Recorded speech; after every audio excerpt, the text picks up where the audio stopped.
Performance matters. Hi, my name is Julio Carrillo, and this is the 1% Podcast.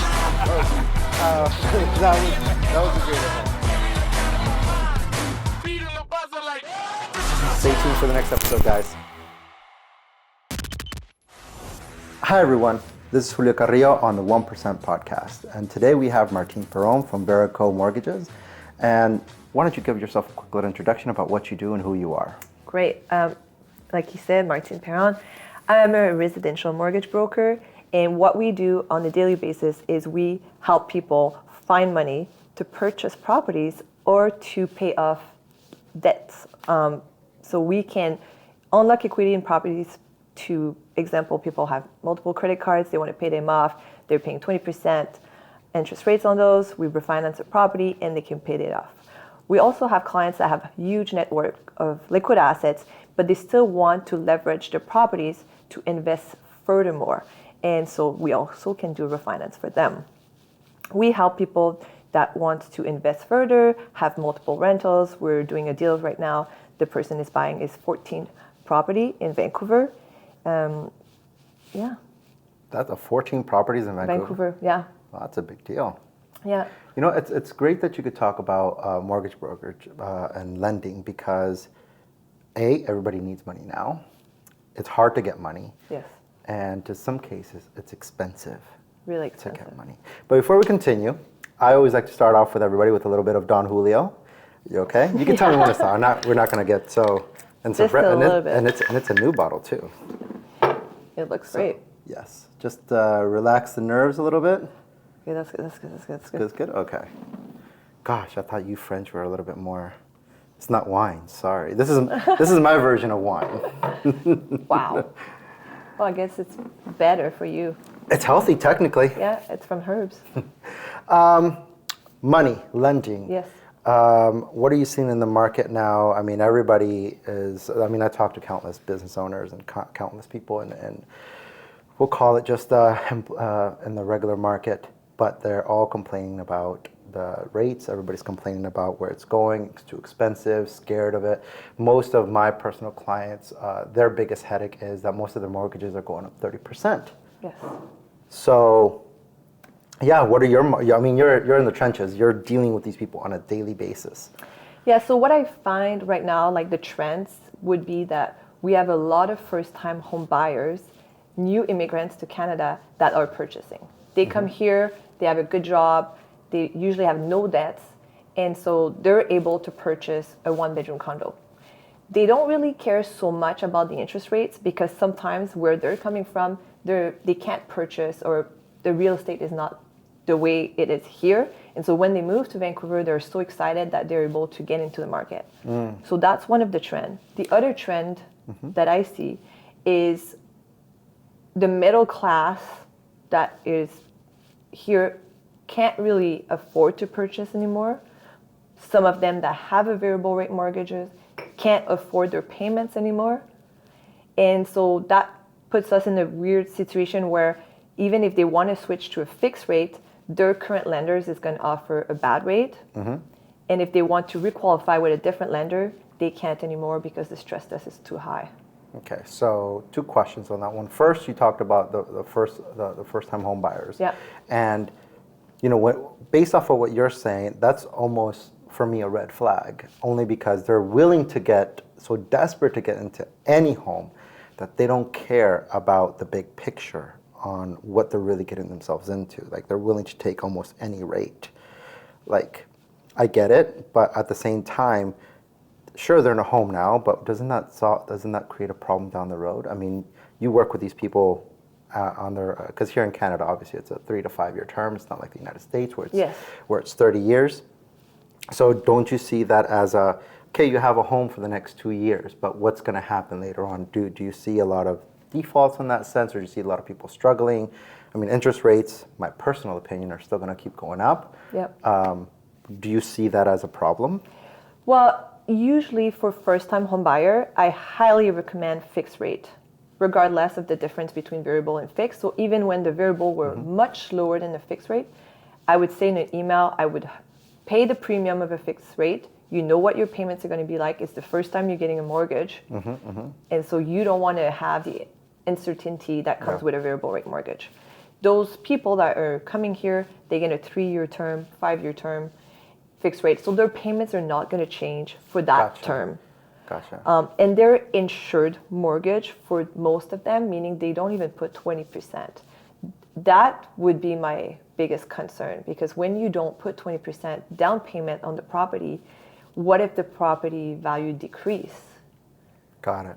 Then eventually you could be in a bad situation where you have to do a lump sum on your mortgage, and most of them wouldn't be able to do so. But even at a 20% mortgage here in Vancouver, going off of, I'm going to throw numbers out here, a really small one-bedroom condo could probably, even if you're all the way on the outskirts, could probably cost you from $500,000 to $800,000. So we're going to use $700,000 as a medium. That's a typical mortgage, and 20% on that. Well, yeah, some people can from gift, a lot of gift from parents. But I would say the price right now, because of the interest rate being so high, are quite decent for 1 or 2 bedrooms. Okay. Downtown Vancouver, I just saw a purchase contract for a 1-bedroom and a den for $560,000. Wow. And that building has all the amenities you can think of. So it's kind of attainable. I wouldn't say affordable, but attainable to get that 1-bedroom downtown right now, because there's less buyers, less competition on the prices. Yeah. I'm curious because when we met at our networking organization, and I love the energy of when we first met, because I remember your words, and that's when I'm like, ooh, she has hunger. That's fire.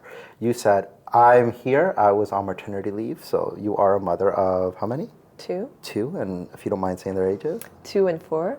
Jesus, you are. We'll get onto that subject in a second. But you're a mother of 2. You are from Quebec. Yes. But like I was saying, when I met you, you said, I want to make more money than my husband. I'm here, and I'm here to work. Yes. And then we had a nice little lunch, and we talked more. I'm like, okay, no, she wasn't playing. There's a difference, though, and I'm sure you can tell with when you meet people, because we meet people all the time. That's our job. Is I can tell when people are being genuine, and when people are just, yeah, I'm going to work hard. I'm going to work hard.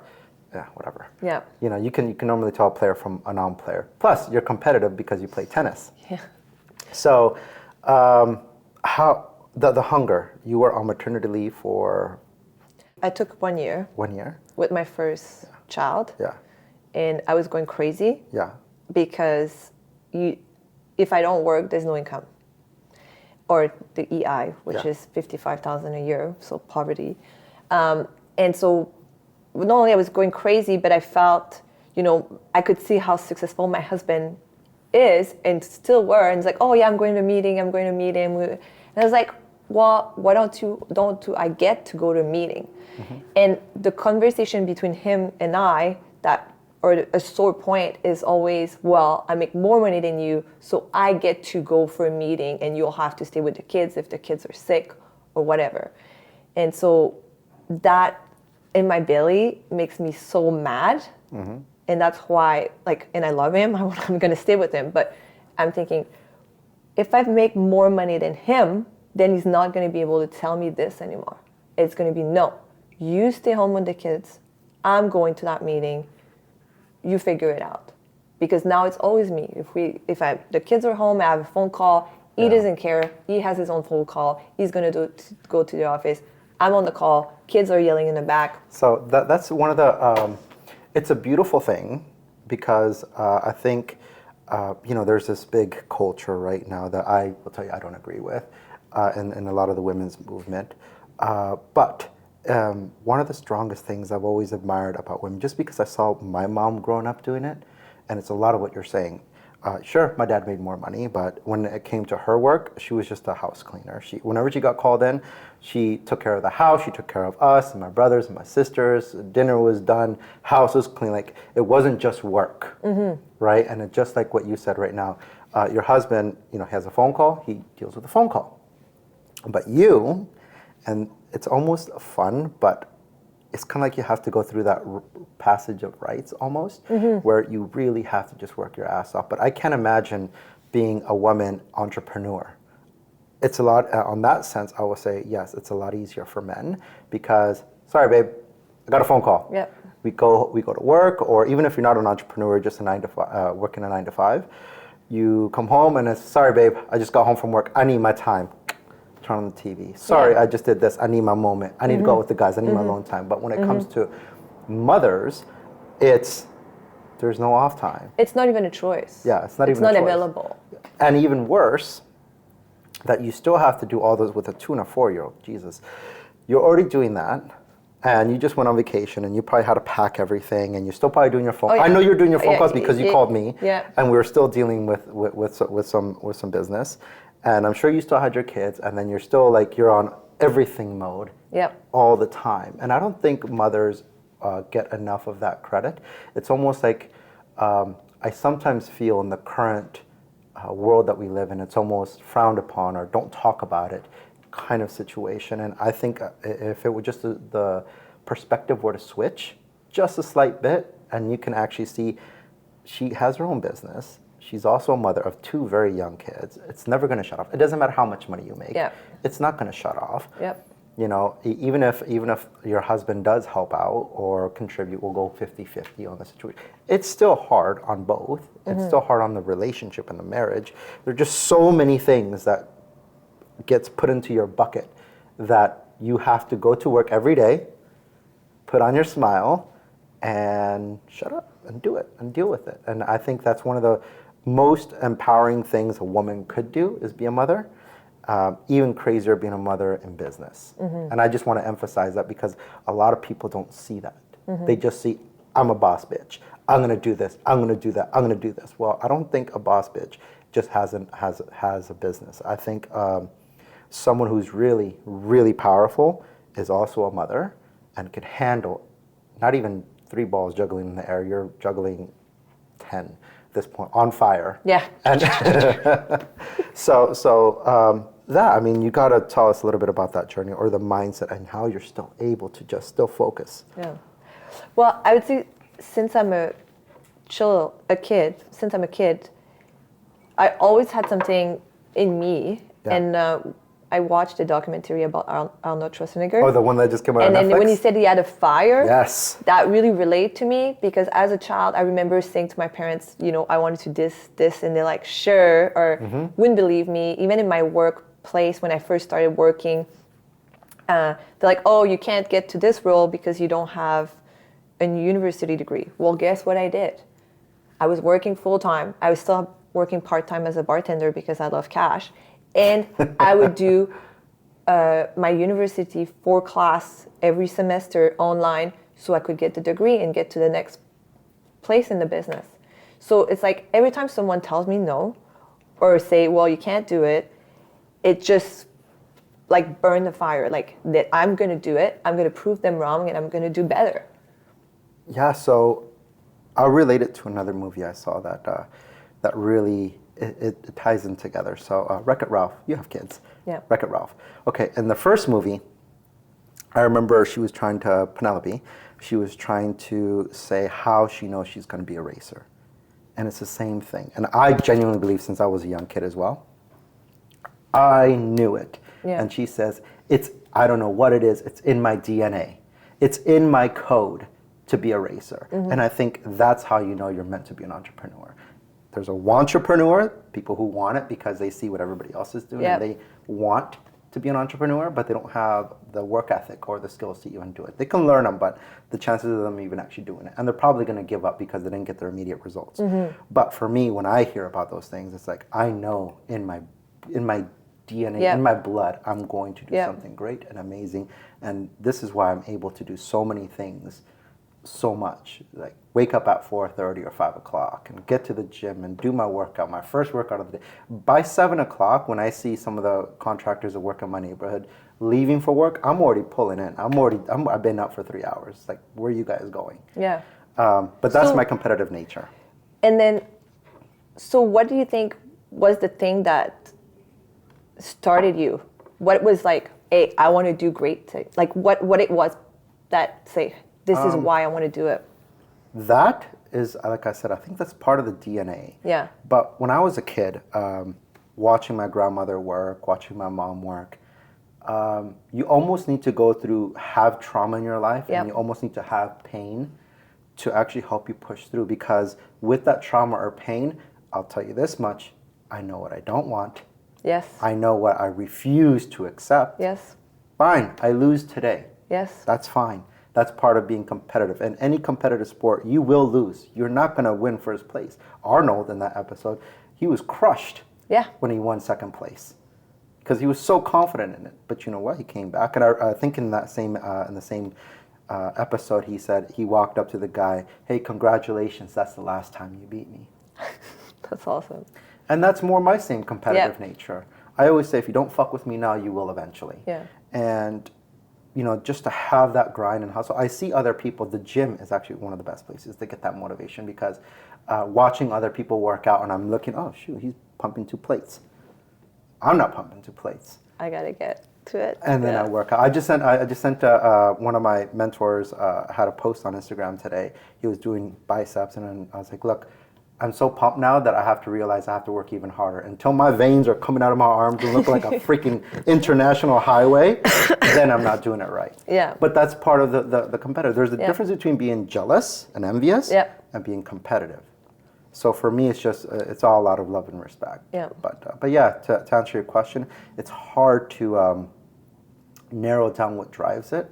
I just know what it's like not having anything at all. Mm-hmm. And I've experienced the best of the best and lows of the lows, and I choose best of the best every time. Yeah.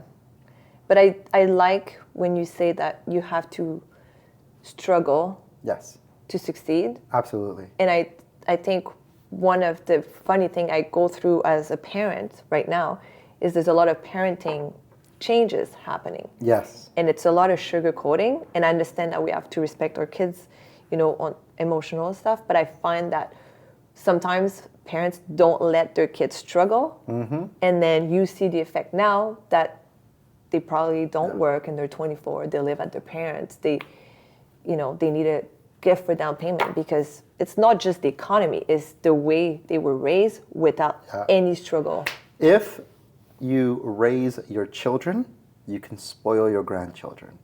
If you spoil your children, you'll raise your grandchildren. I love this. So there is a fine line. You, as parents, you have to let them struggle. When my son falls, I don't coddle him. I look at him and I make it look. When he fell, he was just crying, and I'm like, "Did that hurt? Did that hurt?" And then I just showed him. I was like, "But it's okay. Look at Papa's hands. You feel that? They're very rough." Yeah. And he was like, "Yeah." I was like, "Now you have rough hands too. See, that just makes you stronger." And it's just kids at 2 and 4. Mine's 4.5. You have to be able to kind of switch the perception. A little bit and get them to see the lighter side of the dark, because it's still dark, and that's fine. But there's always some sort of light in that darkness. Yes. I find that in today's generation, in today's workforce, everybody just wants to see the dark. Like, oh, my boss did this, my boss did that, my boss doesn't want to pay me, he's a jerk, blah, blah, blah, blah, blah. Have you just tried just going through it? Like, I want to know, like, what is the hardest thing what's the worst thing that you did at your job? Why did he fire you? Because you're so perfect. Yeah. I'm sure he saw you and said, you're so amazing, I gotta fire you. Yeah. You know, that's not always the case. And there are certain circumstances where, you know, they have the budget cuts, blah, blah, blah, blah, that's none of yours. But if you always provide, and this goes for my industry, your industry, or any industry, whether you're an entrepreneur, billionaire, just starting out, graduated college, or just graduated high school. As long as you provide a value in that field, it's going to be hard to replace you because you're providing a value. Sure, you may not get paid what you want to, but again, it won't. If it's not now, it's eventually. And I think that's what makes the biggest difference as a mortgage broker. I don't believe in new clients. They're just clients. Your job is to take a client. So most clients will come to you because you are providing a value, whether you're more attentive in customer service, whether you're just a rock star and you did the impossible deal with the guy with 400 credit score with $10,000 and you somehow, did your magic and did your little Salt Bay on it, and next thing you know, poof, you got a ribeye steak. But that's the thing, when you provide that value, they always come back. 100%. Even if you can't help them now, providing some sort of value, I can help you. You know what? I can't work with you, but Julio can. I can't work with you, but Mark or John or Peter or Paul, whoever, right? As long as you are able to provide that value and it succeeded. And that's why it's so important to be around specific people, I think. Yeah. You know, I know the difference now I know the difference of having the right people around me and the wrong people around me. And the wrong people doesn't mean that they're bad people. It just means you have to have the right people who can either push you, motivate you, inspire. Inspiration is a major thing. Yes. Like if we were to hang out and we were to go out and hang out with 5 different people that are on the same level, that are hyper competitive, that to me is the most satisfying thing in the world. Like I went to the gym with a certain big brother of mine. It was probably one of the best things I ever did, and we can talk about this in your tennis, because I did so many dips. Okay, fine. I'm 220 pounds. That's already hard. Yeah. And he comes around and he's like $150, and then he just grabs on his belt and gets the rope and he puts on another 50 weight. pounds, gets weight, and he's like, I'm gonna do some more. And I was like, all right, fucker, I'm gonna do some more too. Yeah. But it's just one of those things where the hyper competitiveness is healthy. Yes. You know, hyper competitive. You're in a very, very competitive industry, and that's actually a good question. How do you deal with? To be fair, there's thousands of mortgage brokers. Like, how do you deal with that? I find it really easy, actually. Like, there's so many mortgage brokers and so many realtors, right? Value is one thing, customer service is another thing, but also I don't steal client. I'm just going to tell the client, okay, if you're working with a mortgage broker already, and there's no, things that's going wrong, just stay with them. And when you say that to someone, what they're going to do is they're going to fire the other broker and come with you. Yeah. And it's really like I'm honest with someone, and so I'm going to tell things the way it is. People can feel that, even it's on the phone, and they're like, okay, I want to be with someone like this. Yeah. So everybody wants to buy, but nobody wants to be sold. That's more my interpretation of it, because even on social media, I dislike social media for the most part, but I understand the necessity of it, and you got to play the game for the most part. Yeah. But the best thing about it, even with my team that I have, I always tell them, I'm not going to be fake. I'm not going to drive a car I don't drive. I'm not going to do these things. I'm just going to be me. And, I like to say some funny things. I like to be a little bit provocative at times, but I'm not going to change who I am. Yeah. And I think that's what people need. And I say all that because it's the authenticity. And the authenticity that we have today is bullshit, because it's not. It's all fake. And so the more genuine you can be, people are like animals. They can smell the fear. Yeah. They can smell the bullshit. So it's just all about being authentic, providing value. And, if they work with you, great. And if they don't, move right on along. Yeah. And I think you got to also stop caring. Like one of the things that helps me is like, not really ego. If I don't know what it is, I will call a better mortgage broker, someone that's been in the business longer, and that will have a solution. And I will mention that to the client. Yeah. Say, hey, I don't know this. I never did a deal like this, but I'll find a way. I'll find a solution. Mortgage broker, we can't work with some of the banks because they have their own mortgage specialists. They don't want to work with us. But, I have someone at each of those banks that I can refer someone, the top at RBC guy. I know who it is. So I have a doctor, he banks with RBC. Too bad for me. RBC will roll the red carpet for a doctor. So I say, hey, talk to this guy at RBC. And so even though you don't close the deal, if you do this for someone, it's going to refer you more business. Yes. I always say not every win is a win. Yeah. Sometimes you have to lose to win. Sometimes you just have to. And again, it's okay. Like, I don't have to be the biggest person in the room. No. But, giving business to other people, not sharing, but being Usually able to cross, it does reciprocate at certain degrees. People do remember that. I know plenty of people who do me some favors, and I always keep them in mind. Yeah. If it's not now, it's eventually going to come. Or I just say, you know what, thanks. I don't know how many people I work in this industry, but the day I do have someone, it's absolutely going to go towards you. Yeah. And but yeah, on that same note, you are hyper competitive. I know, because you play tennis. Yes. So this is just for recap for everybody who didn't catch up on everything. You're a mortgage broker. You have your own company. You have 2 kids. You play competitive tennis. Yes. You do all of this. Yes. And so for everyone else who can't think that they don't have fucking time. Well, okay, I do have a cleaner that comes every week. Yeah. She doesn't do laundry though. I have to do that while I'm on the phone. We have babysitters. We don't have a full-time nanny. It would help a lot, but at the same time, there's the guilt of also being a mom. And, you know, I do make breakfast for my kids, but it's a moment that I'm sharing with them before I send them to daycare. But the tennis, I will play usually later in the evening, so they're asleep, but there's the babysitters there. But yeah, tennis for me is the way to kind of release. Got it. That's what the gym is for me. You know, work hard, play hard. Like my tennis is kind of the play part, and I love doing tournaments because it's so competitive. You like, and if you win, it's just so good. Of course. And that's why, like, I need it. So for me, like, winning is almost like a drug. Yes. Right? And the feeling is amazing. But the best thing about winning is losing. And sometimes, the way I always say is sometimes you need a lot of little wins, whether it's like, you know what, I made 3rd place. Yeah. And I only trained for a year. Like, count those blessings. Yeah. Because even if you're in a very, very dark place, if you count those small blessings, those small little wins, you know what, I took my kids to daycare today, thank God. I got 7 leads today. I spoke to 10 people, whatever those little blessings. I had lunch today. Yep. I shared tequila today. Those little wins, to me, are the little breaks of light in the darkness that eventually starts growing. Yes. But if you're constantly focused on, I don't have clients, how do I get new clients? How do I do this? How do I do that? That is digging yourself in more of a hole. 100%. And even when you lose, I think losing is part of the growth. Yeah. But you have to study, why did I lose this game? Yeah. What did I miss?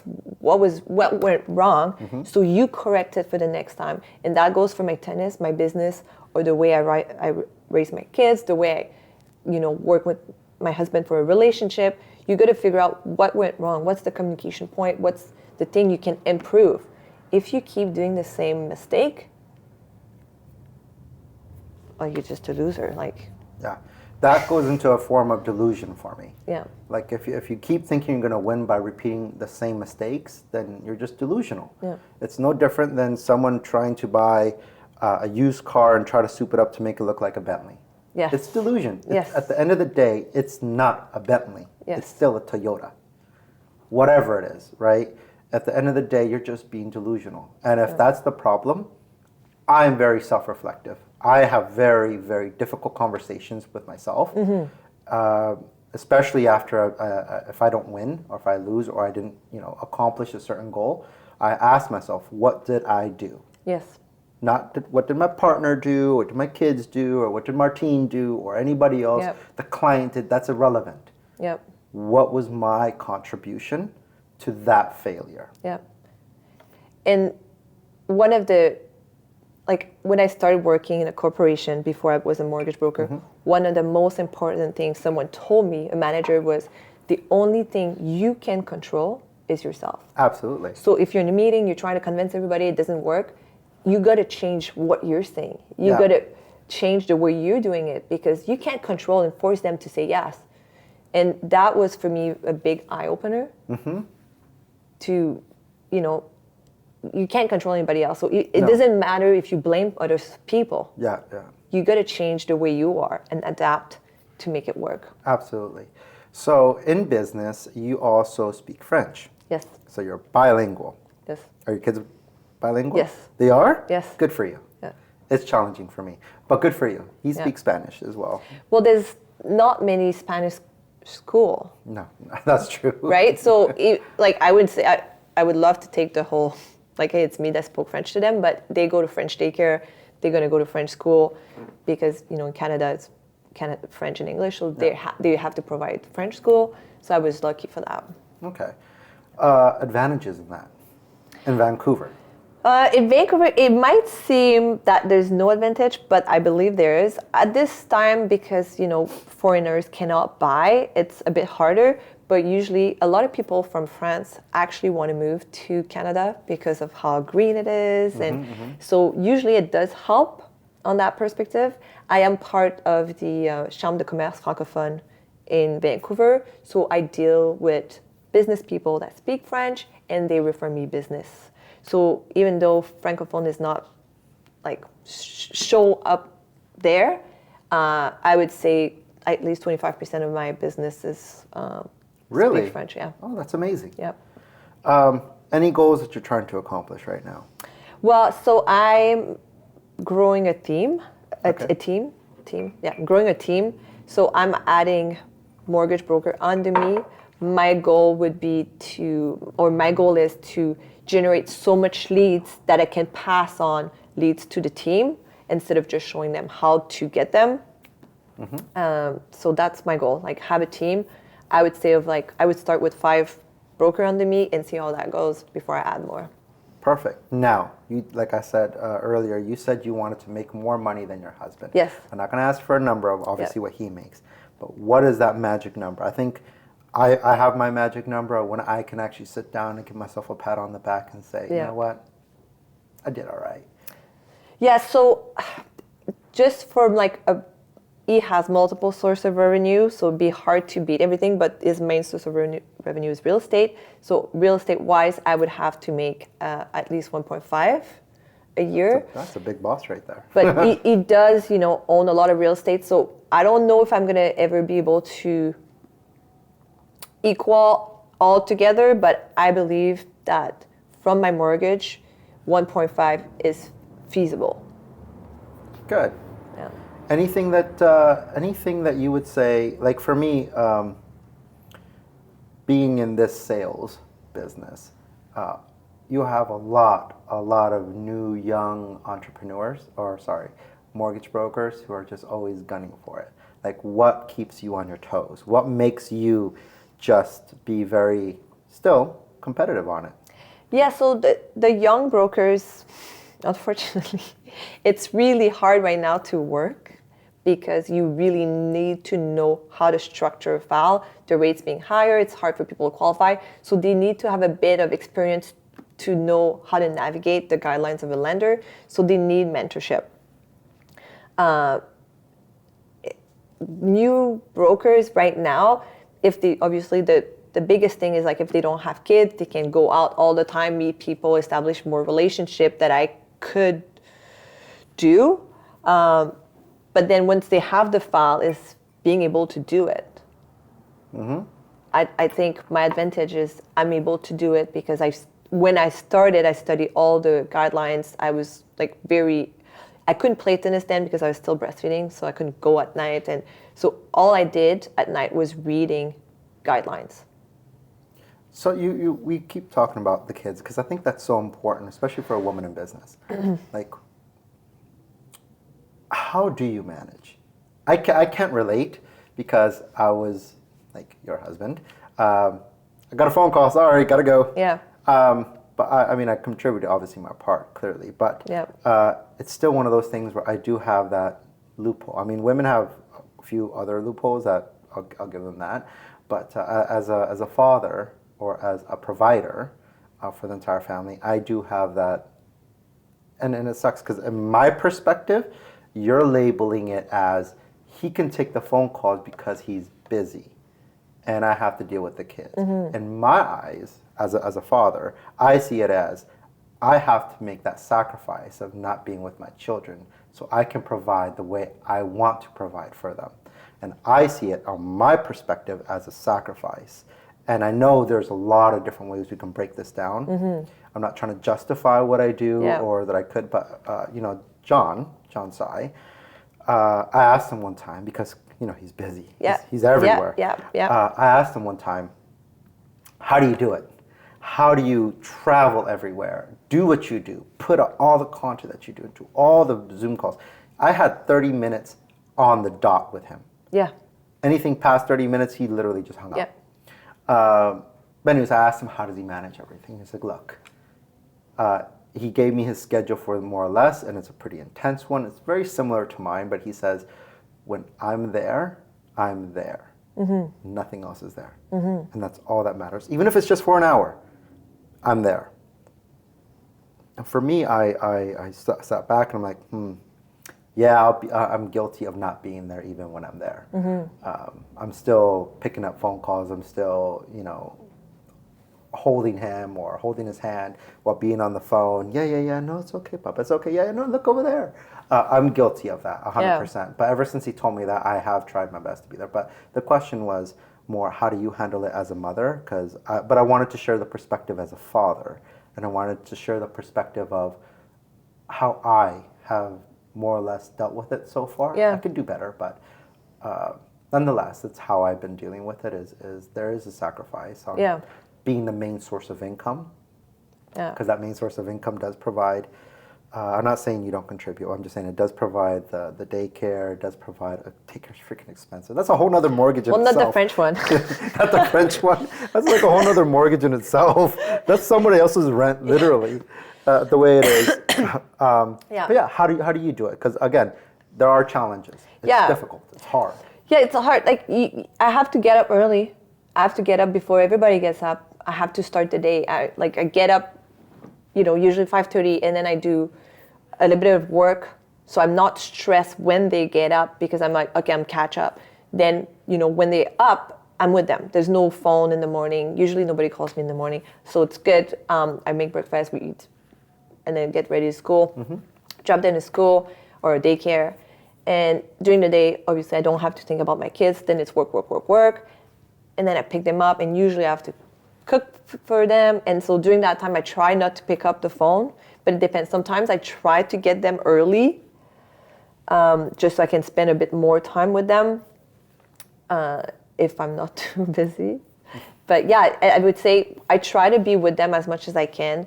But if, I'm with them at 4:30 p.m. and I get a phone call, I'll pick up 100%. Yeah. And then 5, it kind of my cutoff. I'm like, okay, the bank is closed.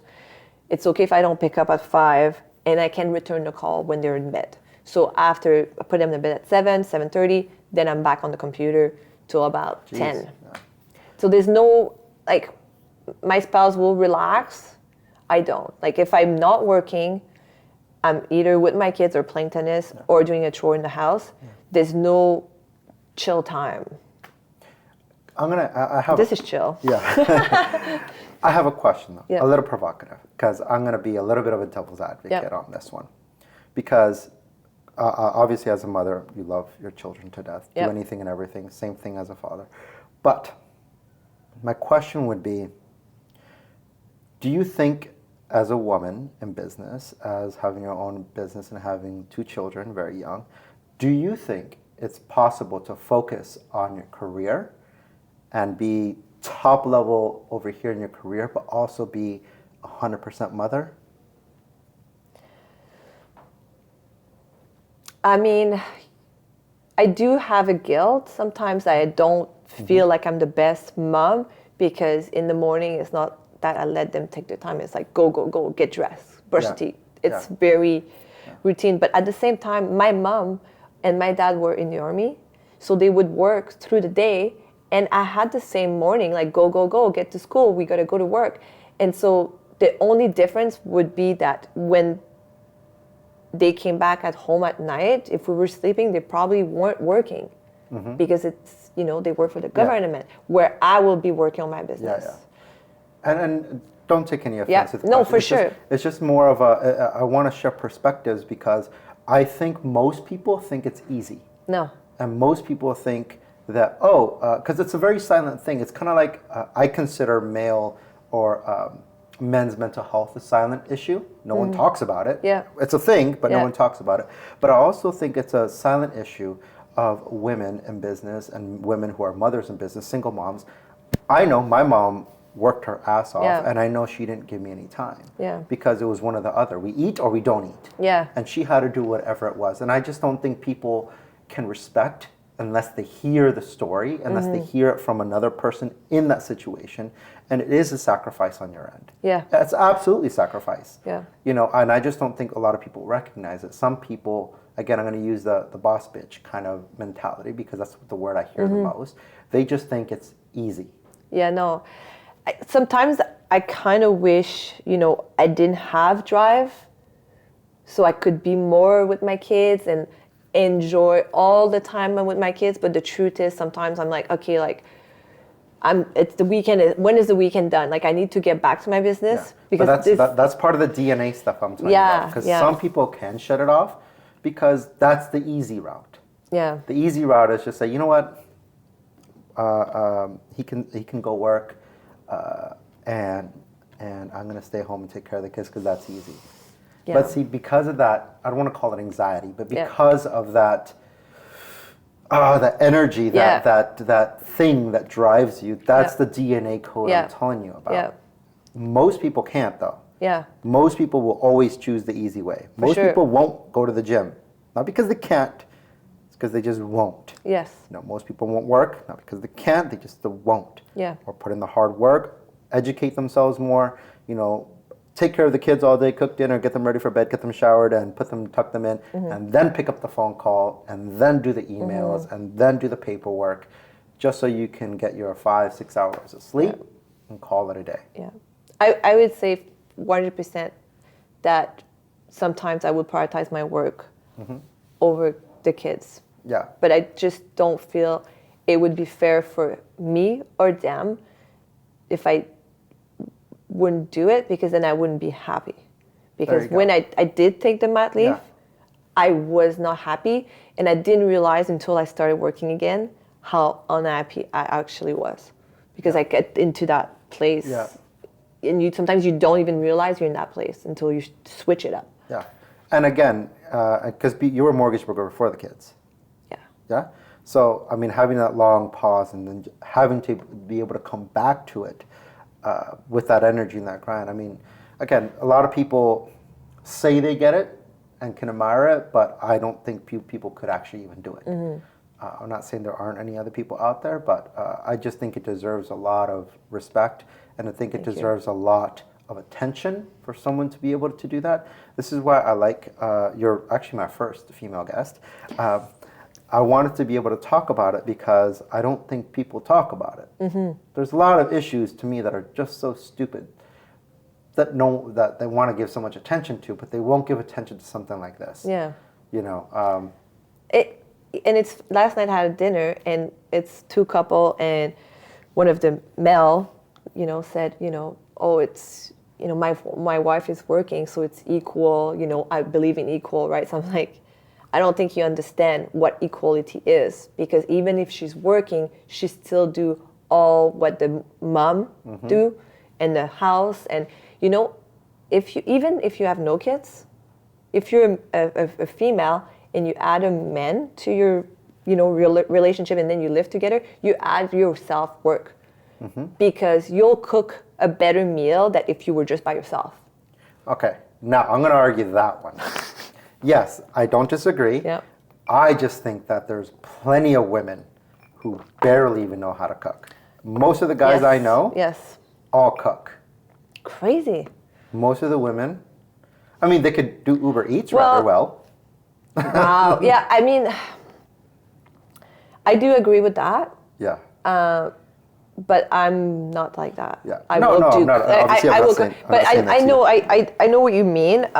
Some of my, girlfriends that are still single, don't have kids. They don't know how to cook, and they have this long list of what they want from a man, like tall, perfect teeth, fit, makes money, and I'm like, okay, but what do you have to offer? Yeah. And so, my husband, very successful, he was dating a lot of girls. But I think he found in me something that not a lot of girls have, and I'm not saying I'm the best girl, like that's not what I'm saying, but I was able to provide value to his lifestyle instead of him just having sugar babies. Yeah, you know what? That's funny. So I was at a party, and then a couple girls are asking me questions about dating, and this was my answer, because I asked, like, how do you get not a guy like me, but a guy like me for the most part. I'm relatively young, great money, so on and so forth, whatever. I tick a lot of boxes for the most part. So I just said, you'll never get a guy like me. Yeah. Because if you're going to come in at a basic level with nothing to carry yourself with, then I'm going to treat you as a basic girl. Yeah. If you want a high value guy, and I know that's a word tossed around a lot recently, but if you want a guy like this that tick off all those boxes, then you have to fly at 30,000 feet in the air, because that's where I am. I see the whole panorama. I see from this end all the way to the other. I see all views. And if you can't come at me at that perspective, if you're just coming at me, I just want the date, I just want the shot, I just want the bottle, then I'm gonna treat you as I'm just gonna get you the bottle. And that's it, or I'm gonna get you the shot, if that. But if you're gonna come in at a different perspective, add value, and you see all these things, I want a guy like this, then you better be bringing, and that does not mean money. That does not mean money. It doesn't mean money. Because I can care less how much she makes. You already have the money. I can care less about that. But yeah, that's just interesting. Okay, yeah, because again, it's just one of those things for me. It's just all about, you know, getting another successful woman's perspective. And again, challenging and it's hard. I mean, I think I know people rather well, and I can more or less, I think I can identify someone who's going to make it, just because the only thing that's going to stop you at the end of the day is you. You know, but I really do appreciate your time. I enjoy the tequila. I'm sure we're going to do a part 2, because this is really great, and I'm going to check in on you. I hope by the next time I see you, you would have doubled your business. So, but anyways, Martine, it was really great having you here. We'll do another drink, and we'll stay in tune for the next episode. Thank you, everyone. Thank you. Hey. Yay.